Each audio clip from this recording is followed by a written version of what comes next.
On November 5, voters across the United States will head to the polls to elect the next president. Initially anticipated to be a rematch of the 2020 election, the race took a surprising turn in July when President Joe Biden stepped out of the race, endorsing Vice President Kamala Harris as his successor.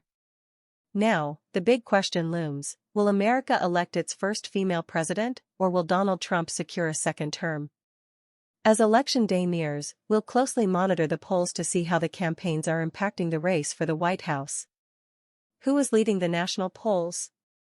Since entering the race in late July, Harris has maintained a slight edge over Trump in national polling averages. She currently leads, as shown in the chart below, with figures rounded to the nearest whole number. Harris enjoyed a boost in her polling numbers during the initial weeks of her campaign, widening her lead to nearly 4 percentage points by the end of August. The numbers held steady through September, even following the highly anticipated debate on September 10, which attracted nearly 70 million viewers. However, in recent days, the gap between Harris and Trump has narrowed, as seen in the poll tracker chart below. The trend lines reflect the polling averages, while the dots represent individual poll results for each candidate.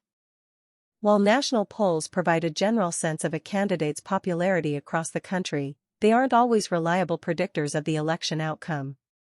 This is because the U.S. follows an electoral college system, where each state is assigned a number of electoral votes based on population size.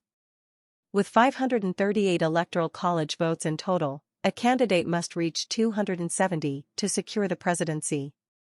Although there are 50 states, most consistently favor one party, leaving only a few where both candidates have a real chance. These critical states, where the election outcome will be decided, are known as battleground or swing states. Looking at state trends since Harris entered the race sheds light on some regional differences, though it's worth noting that there are fewer state polls than national ones, giving us a limited data set. Plus, each poll has a margin of error, meaning actual numbers may vary. In Arizona, Georgia, Nevada, and North Carolina, the lead has shifted back and forth since early August, with Trump currently holding a small edge in each. In Michigan, Pennsylvania, and Wisconsin, Harris initially led by a few points since August. However, recent polls show a much closer race, with Trump now holding a slight lead in Pennsylvania. These three states, once reliable Democratic strongholds, flipped red in Trump's 2016 victory before Biden won them back in 2020. Harris will likely need to follow Biden's path to secure a win.